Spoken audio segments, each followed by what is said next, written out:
Sup y'all, it's me, it's your boy Asmongold, and today I figured I'd talk to you guys about some pretty big news that happened a couple of days ago.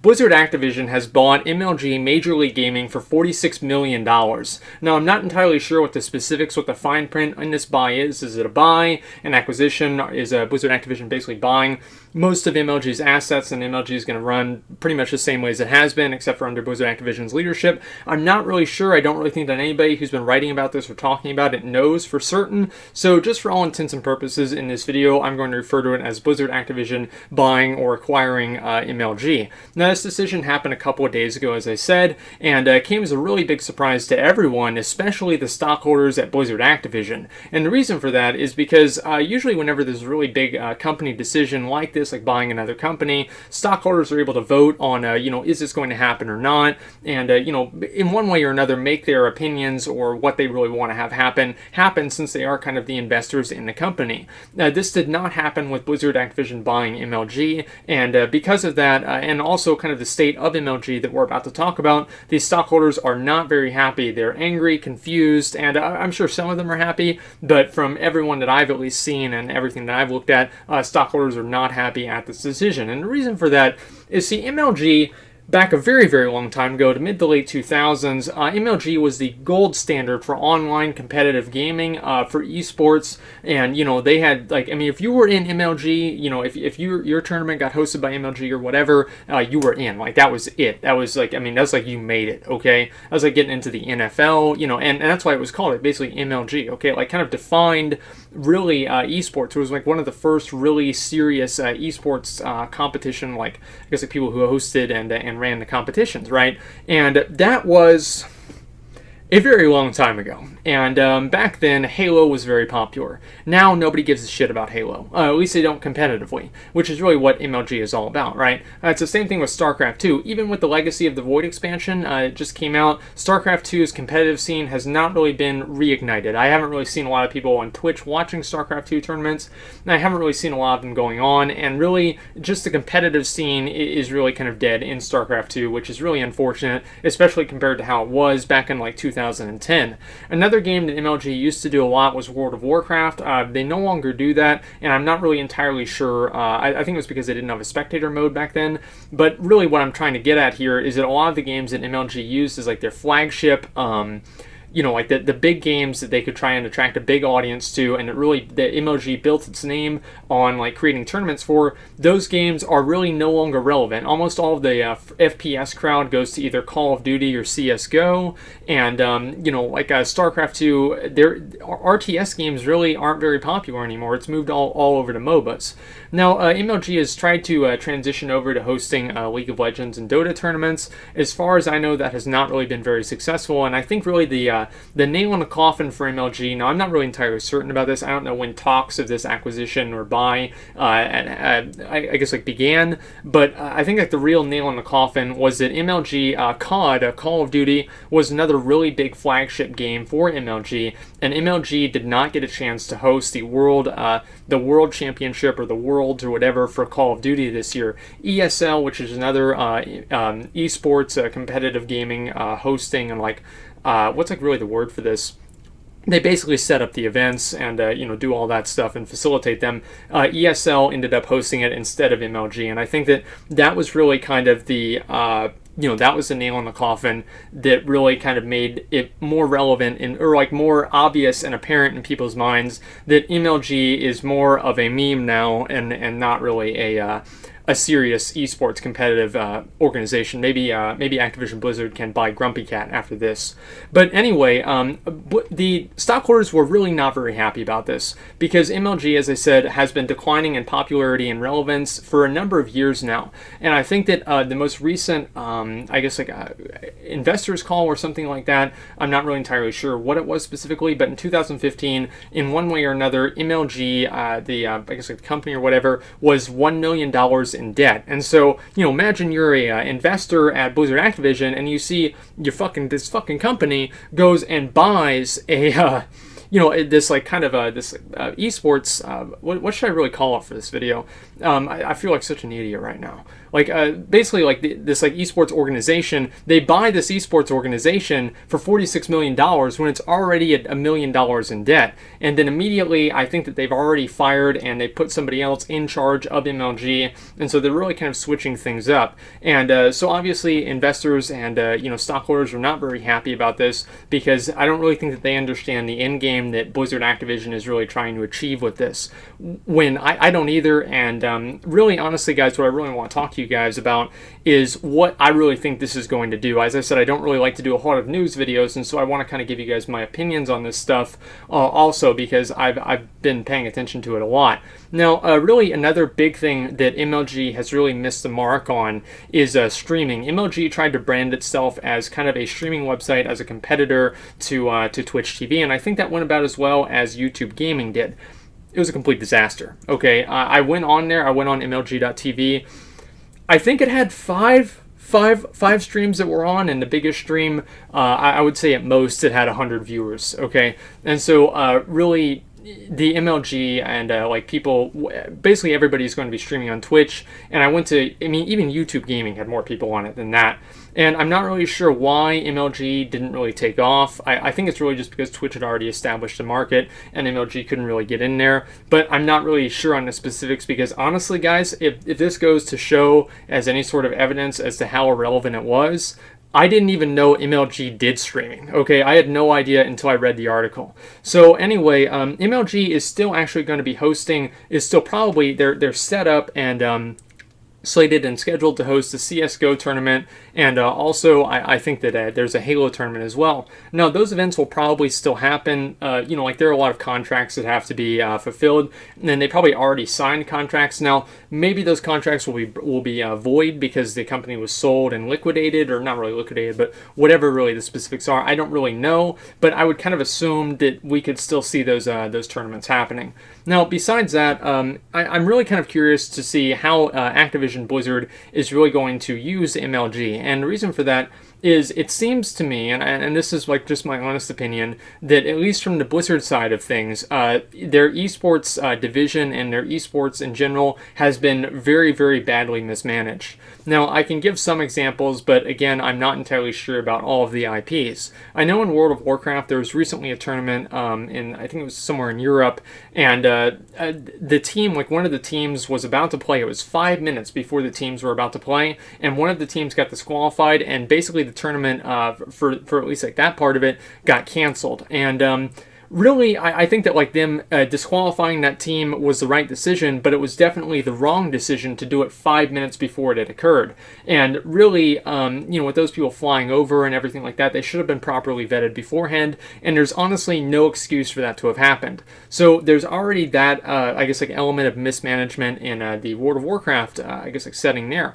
Now, also, there's been a really big push by Blizzard-Activision to position Heroes of the Storm, which is like their version of League of Legends and Dota, as a real competitor to League of Legends and Dota. That has also been a colossal failure. Heroes of the Storm is pretty much a dead game.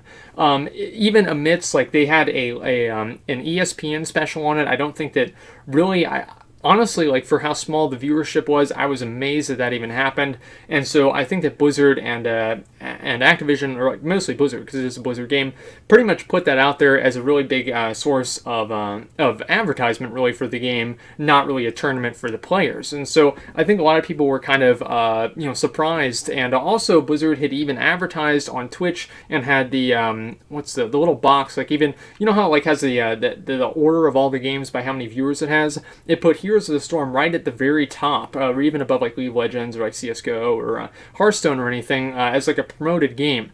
And so it's no surprise, it's no secret that Blizzard has really, really been trying to push Heroes of the Storm.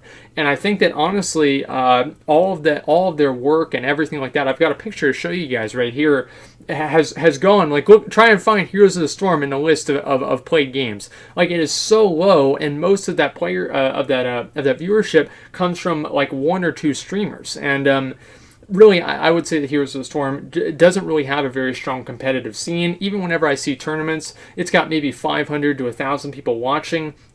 And I think that honestly, I want to talk to you guys about something that's a little bit bigger here really quick, because I'm worried about this happening with Overwatch as well, which is another game that I think that Blizzard is trying to position as a serious competitor in terms of like competitive gaming and like esports. I don't really think it's going to happen because it's more of a Team Fortress type game, not more of like, it's basically Team Fortress 2 in 2016.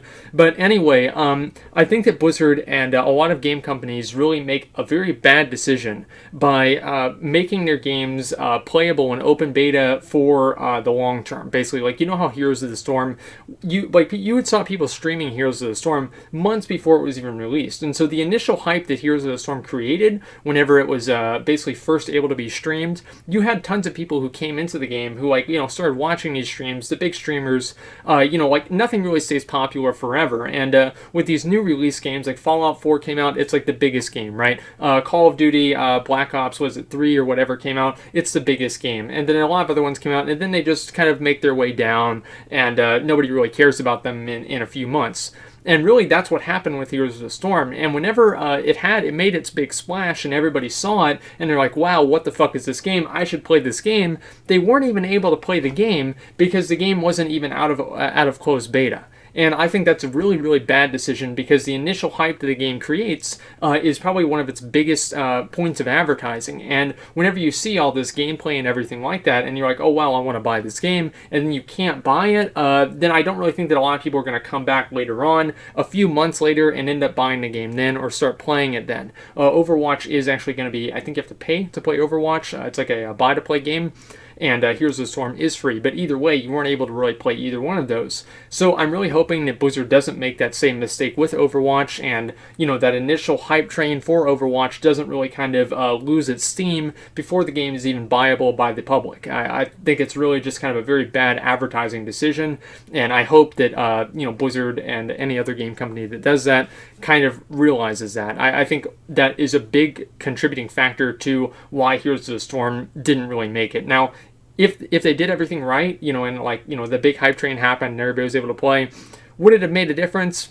Probably not, right? It would have made a difference, but it wouldn't have really made the difference, if that makes sense. So, Heroes of the Storm is basically a dead game. Overwatch isn't even out yet. Now, one thing that a lot of people, you know, most of you guys obviously watching because you're like, play like WoW and so like Blizzard, but Activision Blizzard also encompasses Call of Duty. Now, Call of Duty is like probably one of the biggest games out there in terms of first-person shooters. I would say that CSGO is a little bit bigger in terms of tournaments, but Call of Duty is also really, really huge. It's played by millions of people, and you know, in terms of the console, and especially like more of a younger audience, since it is a console game, Call of Duty is like the game, okay? And you know, I would kind of say it would be more of a, it's not really a stretch of the imagination to assume that after Blizzard-Activision acquires MLG, which is basically what I'm going to assume is going to be some sort of a tool for them to kind of advertise and facilitate these online tournaments, that pretty much all of the Call of Duty tournaments are going to be hosted through whatever Blizzard-Activision turns MLG into, and not ESL or anything else like that, since Blizzard-Activision are the producers of the game, right? So it's more money for them. So all of this stuff is very, honestly, I don't really want to say it's like disturbing, but I'm not entirely, what's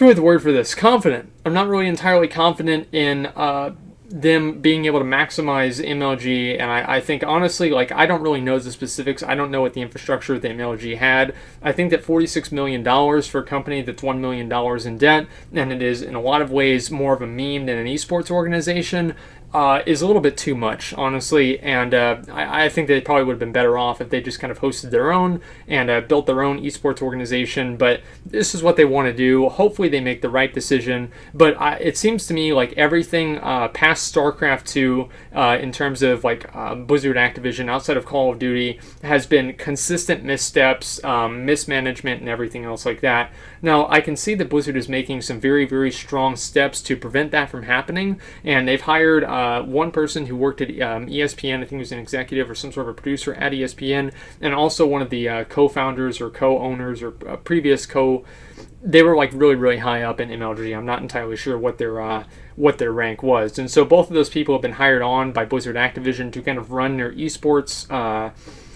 division, and I just really hope that those people, along with some other people, are really able to make the right decisions on how to really, like take this to the next level. Because really, honestly, guys, Heroes of the Storm, dead game. And it was dead before it was even released, and that's the sad part about it, guys. And I wish it wasn't, because I was actually halfway good at Heroes of the Storm, and that's the one MOBA I'm good at. Nobody gives a shit about it.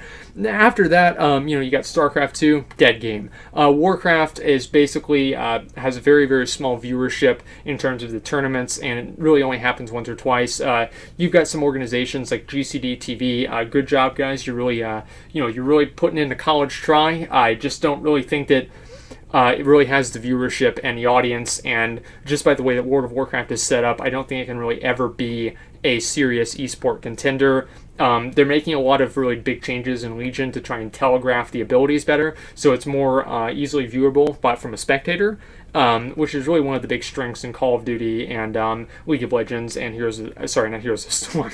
Well, really, yes, but no. In League of Legends is like, even if you've never played League of Legends or CS:GO, if you see somebody get shot in the head and they fall down and they're dead and there's blood on the ground, you basically know what happened. And in Heroes of the Storm or Dota or any of the other MOBAs, League of Legends, if you see somebody like shooting out fireballs or whatever, even somebody who has absolutely no idea what's going on, with the game specifically, can understand pretty much what's happening. There are a lot of people who are viewers and fans of the game who don't actually play the game. I would expect that in World of Warcraft that is like basically never going to happen because of the way that the abilities and so many things that are going on. It's very hard for even the casters to keep up with the pace of the events. So anyway, those games definitely not very successful. One big one that is successful, is Hearthstone. Hearthstone is a very, very successful game. There are tons of people who play that game, tournaments that happen, everything like that. I think it's more of a casual game, not as much really competitive,